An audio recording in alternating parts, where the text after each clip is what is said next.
코로나19가 2차 대유행 조짐을 보이면서 각국이 백신 확보에 사활을 걸고 있습니다. 정부도 국제협력과 민간기업 개별 협상 등을 통해 백신 확보 전략을 발표했는데요. 고려대학교 약학대학 김정기 교수 전화로 연결해서 자세한 이야기 들어보겠습니다. 교수님 나와 계십니까? 네, 안녕하세요. 네, 21일 기준 코로나19 일일 환자 수가 지난 3월 8일 이후 처음으로 300명대를 넘어섰습니다. 현재 상황부터 진단해 주시죠. 글쎄요, 최근 국내 상황을 보면 8월 13일 이전까지는 30명에서 50명대의 일일 확진자가 나온 반면에 8월 14일부터 급증하면서 현재는 말씀하신 것처럼 300명대를 나타내고 있거든요. 예. 완화되기보다는 더 확산되는 경향성을 보이고 있고, 더군다나 광화문 집회발 전파도 계속 늘어나는 경향성을 보이고 있습니다. 더군다나 확산 범위도 전국 11개 시도로 확산되는 추세를 보이고 있기 때문에 더군다나 또 최근에는 확진자가 나오지 않았던 지역까지도 이제 환자가 나오고 있거든요. 예. 이런 점차 증가하고 있는 추세다 보니까 다음 주에도 이러한 경향성은 계속 지속되지 않을까 이렇게 생각을 하고 있습니다. 따라서 더 늦기 전에 3단계로 전환하는 게 조기에 이 상황을 진정시키는 데 더 효율적이지 않을까 이런 생각을 가지고 있고요. 네. 오히려 망설이면 그 최악의 상황을 피할 수 있는 골든타임을 놓칠 가능성도 있다 이렇게 생각하고 있습니다. 예. 네, 3단계 격상이 필요한 시점이라고 말씀하셨고요. 자, 이런 가운데 정부가 국민의 70%가 접종 가능한 백신 분량을 확보하기 위해 글로벌 제약사 등과 협의를 진행 중이라고 밝혔습니다. 자, 이를 위해서는 어떤 전략이 필요할까요? 실제로 오늘 그 범정부지원위원회 5차 회의가 있었는데 여기서 다양한 코로나19 관련해서 다양한 논의가 있었습니다. 그래서 국내의 어떤 백신 공급에 관한 논의도 있었는데 일단 두 가지 전략을 정부는 가지고 있는 것 같고요. 첫 번째가 코백스라고 하는 이게 그러니까 코로나19 백신의 분배와 공급을 국제적으로 협력해서 공동구매 배분하는 방식이거든요. 네. 그래서 이 진행 절차를 보면 지난 6월 3일에 코백스 가입 의향서를 우리나라에서 제출을 했고요.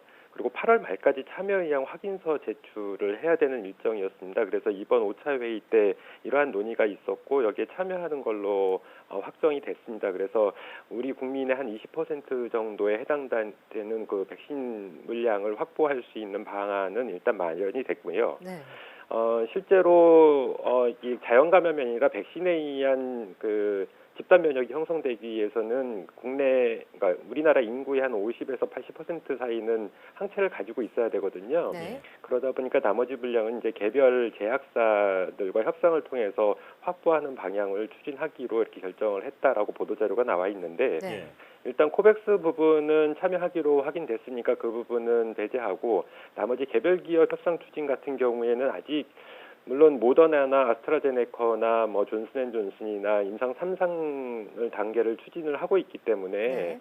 그 결과는 지켜봐야 되겠습니다. 아직 유효성과 안전성이 완전히 확보가 안 돼 있는 상황에서 성급하게 또 우선 공급 계약을 맺기는 다소 좀 부담스러운 부분이 있거든요. 그래서 이런 부분을 잘 정보들을 확인을 해나가면서 공동 개발이라든가 뭐 국제 공급 부분의 협력 부분을 좀 추진을 해야 되지 않을까 이런 생각을 가지고 있습니다. 네. 이 정부가 다방면에서 백신을 구하기 위해서 노력하고 있습니다.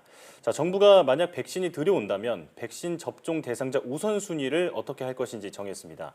1단계로 보건의료인과 사회필수시설 종사자 그리고 건강 취약계층에게 우선 접종하고 2단계로 성인과 아동에게 접종할 계획인데요. 적절하다고 보십니까? 일단은 크게 단계별로 봤을 때는 1, 2단계로 나눠서 지금 말씀하신 대로 보건의료인이라든가 아니면 뭐 노인분들, 그 기저질환자들, 뭐 군인들 이렇게 대상으로 해가지고 먼저 공급을 하는 거는 맞다라고 보고요. 나머지 여유가 있을 경우에 2단계로 성인과 아동 등 일반적인 국민을 대상으로 공급을 하는 건 맞는데 예. 일단 문제는 뭐냐면 우리가 백신이 개발되고 국내로 들여오거나 아니면 국내 자체 개발도 마찬가지입니다. 이 백신이 공급되는 데는 시차가 있거든요. 네. 그러다 보니까 물량에 좀 한계가 있어서 지금 크게 1, 2단계로 구분하는 거는 다소 무리가 있다. 과거에 우리가 코로나19가 많이 유행을 할 당시 그 당시에 마스크 대란이 있지 않았습니까? 만약에 국민들이 공급된 백신을 다 접종을 희망한다라고 가정을 하면 마찬가지 상황이 발생할 수도 있거든요. 그러다 보니까 1단계도 그렇고 2단계도 그렇고 어떤 시나리오를 가지고 단계를 또 다시 세분화할 필요가 있겠다. 그래야지 국민들 사이에 혼선이나 혼란이 없을 것 같다. 이런 생각을 가지고 있습니다. 예. 자, 정부는 또 현재 백신 임상 일상에 돌입한 제넥슨을 비롯해서 국내 3개 기업의 백신 개발을 지원하기로 했습니다. 관건은 이들 백신의 중화 항체 형성 여부일 텐데요. 교수님께서는 어떻게 전망하고 계십니까? 글쎄요, 지금 말씀하신 3개 기업 같은 경우에 국민들도 많이 들으셔서 잘 아시고 계신 제넥신이 지금 임상을 진행을 하고 있거든요. 네. 그리고 SK바이오사이언스나 진원생명과학의 백신도 지원을 하겠다라는 얘기를 실제로 아까 말씀드린 범정부 지원위원회 5차 회의에서 언급이 있었습니다. 근데 이들 기업들 글쎄 아직 임상시험을 제넥신 같은 경우에는 임상시험을 진행 중인 상황이고 결과가 아직 명확히 안 나왔고요. 예. 나머지 2개 기업 같은 경우에는 비임상만 진행됐고 연내 임상 진입을 할 예정입니다. 그래서 이 결과들을 좀 지켜봐야 됩니다. 그래서 앞으로의 어떤 전망이라든가 이런 것들은 임상이라든가 아니면 향후에 있을 임상시험의 결과들을 좀 지켜봐야 되겠다 이런 생각을 가지고 있는데 다만 최근에 국제적으로 좀 효능이 우수한 걸로 평가되는 백신들이 유전자 백신, DNA 백신 형태들이 좀 있거든요. 근데 우리나라 국내 말씀하신 3개 기업 중에도 이러한 DNA 백신들이 포함되어 있다 보니까 글쎄요, 긍정적으로 기대는 하고 있습니다만 정확한 어떤 전망 같은 거는 향후의 결과를 좀 지켜봐야 되겠다 생각을 하고 있습니다. 네. 이 좋은 결과가 있기를 바라겠습니다. 주말을 앞두고 코로나19 브리핑 함께 했습니다. 방역 당국이 최근 확산이 그 어느 때보다 엄중한 사태라고 밝힌 만큼 우리 모두가 방역에 적극적으로 협조해야겠습니다. 고려대학교 약학대학 김정희 교수와 함께했습니다. 교수님 고맙습니다. 감사합니다.